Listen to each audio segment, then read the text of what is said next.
Alguma vez você já se perguntou por que os cristãos dizem graça e paz? Pois é, hoje eu vou te contar um pouco sobre esse termo que se tornou não só um bordão, mas uma forma de cumprimento característica cristã.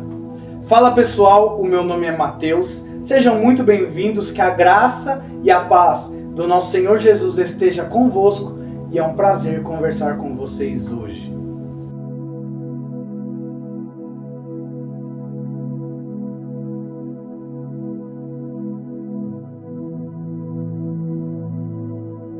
Com toda certeza você sabe que a graça de Deus é o favor imerecido. Afinal, é um assunto muito pautado nas denominações cristãs. A graça é tudo aquilo que é dado de graça, independente de merecimento. O reino de Deus, a salvação, veio pela graça. Eu e você merecíamos a graça? Evidentemente que não, mas a recebemos sem precisar fazer nada. Mas eu não vou ficar falando extensamente da graça. Eu gostaria de contar uma história que vai ilustrar exatamente isso. Um rapaz estava prestes a fazer 18 anos e o seu pai prometeu pagar a carta de motorista para ele.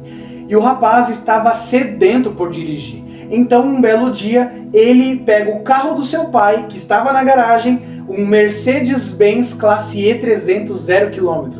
Vendo que a chave do carro estava lá, ele foi e pegou o carro, não pensou duas vezes e saiu guiando. Logo depois, uns minutos que se passou depois dele estar dirigindo, ele vai e bate no muro do vizinho que tinha acabado de ser pintado. Que situação, hein? O que muitos fariam? Provavelmente iriam reclamar os seus direitos, fazer um barraco, uma balbúrdia, processar. Afinal, o muro não tinha como bater no carro, foi o carro que bateu no muro. Mas eu vou te contar o que acontece nessa história. O homem, o dono do muro, chega para o rapaz e fala: "Jovem, você está bem?" Esse jovem, todo desesperado, vira para o homem e fala: "Puxa, eu não tenho como pagar o seu muro." Desesperado, obviamente, por conta da situação, muito menos disse que ele não teria como pagar o carro do pai dele. Mas o que esse homem faz? Ele vira para o rapaz e diz: "Não se preocupe, eu vou arcar com todas as despesas desse muro. E pode ficar em paz que o carro do seu pai eu mesmo vou consertar, vou mandar numa mecânica. E ainda vou te ajudar a tirar a sua habilitação." Isso é a representação da graça de Deus. Aquele rapaz não merecia nada disso, mas foi dado de graça a ele. E a paz? Você sabe o que é paz genuína? Provavelmente não, porque a paz genuína só vem de Deus. A paz é aquilo que se almeja e não se consegue. É o que muitos povos durante toda a história buscaram. A nossa natureza pecaminosa não nos dá paz. Se você buscar a paz, com certeza não a achará. Afinal, sempre haverá um pensamento ou algum problema batutando na sua cabeça e não vai te deixar quieto. Em Salmos 29:11 diz: "O Senhor dá força ao seu povo. O Senhor dá ao seu povo a bênção da paz." Isso é a paz. Agora que você entendeu o que é a graça e o que é a paz, vamos compreender essa saudação maravilhosa. Acredita-se que quem começou a utilizar esse bordão foi o apóstolo Paulo, quando escrevia as cartas para as comunidades da igreja primitiva. Ele utilizava esse cumprimento com dois objetivos que veremos a seguir. O primeiro objetivo de Paulo era unir as duas comunidades cristãs na época, os judeus e os gentios. Os judeus falavam o hebraico e os gentios falavam o grego. Inclusive o grego era falado em quase todo mundo na época, até mesmo no Império Romano. Era uma língua disseminada amplamente. A palavra graça vem do grego charis, que aponta para favor de Deus ou salvação.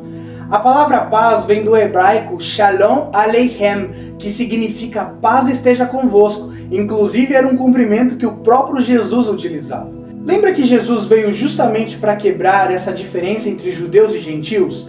Pois é exatamente por isso que Paulo une em uma frase as duas comunidades predominantes cristãs na época. Os judeus, filhos genuínos, descendentes de Abraão, que descendeu de Adão, e os gentios que não descendem diretamente na linhagem, mas que são adotados pelo Pai e se tornam filhos amados mediante a sua graça. Ele quebra essa divisão no segundo objetivo dele. Em Efésios 2, 14 e 15 diz: porque Ele é a nossa paz. De dois povos Ele fez um só, e a sua carne derrubou a parede da separação que estava no meio e na inimizade. Cristo aboliu a lei do mandamento na forma das ordenanças, para que os dois criassem em si mesmo uma nova humanidade, fazendo a paz. E o segundo ponto nos leva diretamente à estrutura dessa frase. Afinal, graça vem antes de paz. O motivo disso é para deixar claro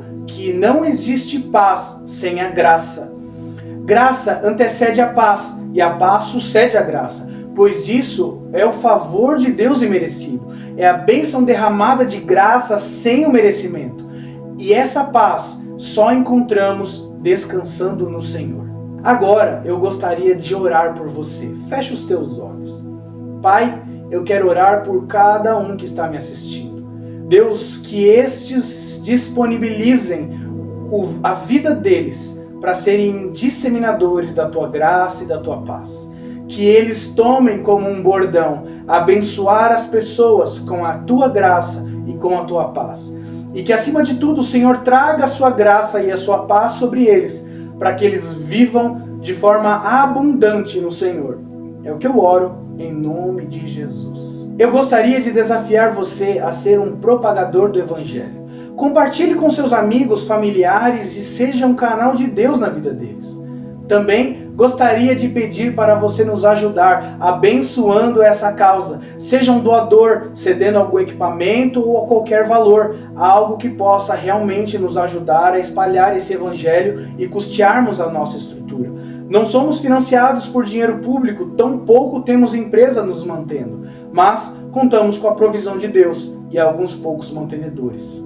Que a graça e a paz do nosso Senhor Jesus esteja convosco.